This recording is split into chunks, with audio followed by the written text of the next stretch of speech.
Ayan po, mga ka-farm. Halibasa, maliit po ang puno. Ayan, tumukod na po ang ang bunga sa lupa. Ayan po, mga ka-farm. For only 90 days lang po ito. Ayan. So meron na rin pong tumitikim na mga kaibigan natin po. Ayan po, mga daga po yan, daga. Ayan, ito po for only 90 days, mga ka-farm.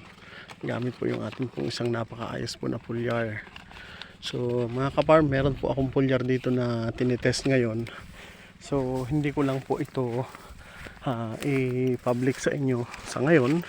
Pero after po nito, meron po kasi akong isang bagong foliar na mas mura lang.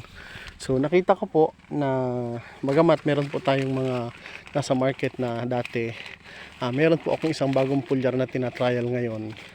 At na-observe ko po, napakabilis po niya magpabintog po ng bunga, mga ka-farm. Ayan po. Yan. So after po ng harvest nito, i-update ko po kayo. Dahilan sa marami po ang nagre-request sa atin ng mas mura po na foliar. Ayan po, yan. So ito rin po ay isa sa secret weapon ng atin pong ka-farm na tayo po ang nakadiscover. Ano po? So meron po tayong na-discover na bagong uri po ng foliar na applicable din po sa mangga. Ayan po, yan.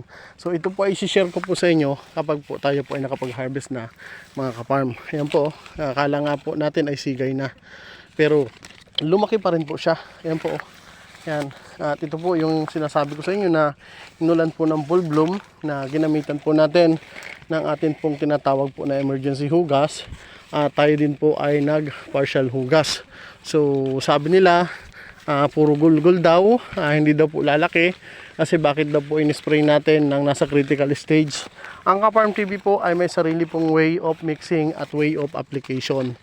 Naalala ko pong sinasabi na ito po ay hindi po katulad ng ibang mango protocol na kung basta lang po ninyo ito gagayahin, mga ka-farm, nang hindi po ako nakagabay, ay maaari pong maging negatibo po ang resulta sa inyo pong mga area. Ito po ay hindi ko lang po basta inaral ng ilang araw at ilang buwan. Ang sistema po na ito ay ginawa po natin para po makatulong sa ating po mga solid na mga ka-farm. So itang area po na to ay dumanas ng napalakas na ulan, hangin, init, ulan, init, na sabi nga po nila ay imposible po na ito po ay makalusot pa.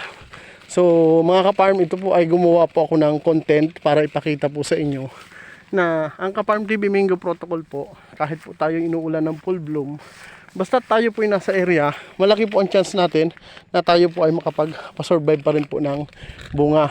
Meron po dyan na pumangit na ang balat, pero nag-survive pa rin po sila. O tingnan nyo po, yan o. Yan. Ito po epekto po yan ng ulan, na akala nga po natin wala ng pag-asa, pero nung nagamitan po ng ating fungicide at ng ating pong bagong foliar na nasa market siya, pero ginawa natin na sarili nating paraan kung paano siya mahiging mas effective po para sa mangga. Ayan po. Yan. So isa lang po itong maliit na puno na to na pinapakita ko po sa inyo. Kasi yung ibang puno po ay medyo malayo po sa atin. Yan. So ito po. Yan. Yan, mga ka-farm. Ayan po. Ang sikreto po dito ay yung tama pong sistema ng pag-aalaga mula po sa pagpabulaklak hanggang sa pag-prepare shot, pabaon at hanggang sa paghuhugas. Ang mga bunga po nito ay nakatago, mga ka-farm. Yan po, nasa loob po. Yan, sa katunayan, akala po nila nga ito ay wala pong bunga. So, ultimong yung may-ari po nito ay nagulat siya dahil ang akala po niya ay wala na pong natira sa ating pong bunga. At ito nga po ay sa kasalukuyan ay maglalagay na tayo ng bantay dahil meron na nga po tayong mga kabakas dito, mga ka-farm. So, ito po ay pang November natin. So, ito po ay open for survey sa lahat po ng mga ka-farm natin at mga buyers na willing po na bisitahin itong area, pero na masyado pa pong maaga ito. Pero ito po ay hindi po natin ipagkakait sa kahit na sino po, basta po maayos po na buyer. Ayan po, papasok po tayo sa ilalim para makita po ninyo. Ayan po, yan. Kapag nandito po tayo sa ilalim, makikita nyo po yung mga bunga. Ayan po, yan. Yan po, mga ka-farm. Yan. So ito po yung atin pong ginawang pagpapabaon at paghuhugas. Ayan po, nakasahid na po sa lupa. Medyo matagal po tayong wala dito. Umalis po tayo dito ay almost munggo size lang. Tapos ang nag-i-spray lang po dito ay yung pong atin pong mga Ka-Farm TV sprayman. Ito po ay patunay lang natin na kahit wala po tayo sa area, kung tama po yung sistema nila, nakukuha po nila yung ating tinuturo na timing ng pag-i-spray.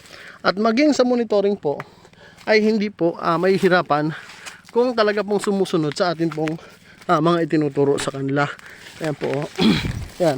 At yun lagi ko pong sinasabi, ang Ka-Farm TV Mango Protocol po, mula po sa flower induction, ay may sarili pong pamamaraan. Na sabi ko nga, sa induction pa lang dapat maging preventive na po tayo. At syempre, kailangan mas malakas po yung atin pong ginagamit ng mga insecticide dahil ang atin pong mga area na pinapabunga ngayon ay karamihan po ay mga area of failure na susubukan po natin na maging successful mga ka-farm. So katulad po nito, oh. Yan. So akala po natin hindi na ito lalaki, pero tingnan nyo po, napunita po yung balat, mga ka-farm. Ayan po. Yan. So hindi ko pa po may public sa ngayon sa inyo yung foliar na ginagamit natin sapagkat ito po ay sarili nating discovery. Pero after po na ito ay may harvest na natin mga ka-farm, ay isi-share ko po ito sa inyo at ituturo ko po ang tama pong paggamit. Siyempre, under Ka-Farm TV po, Mango Protocol at kasama po ng ating pong secret weapon. God bless po! I love you all.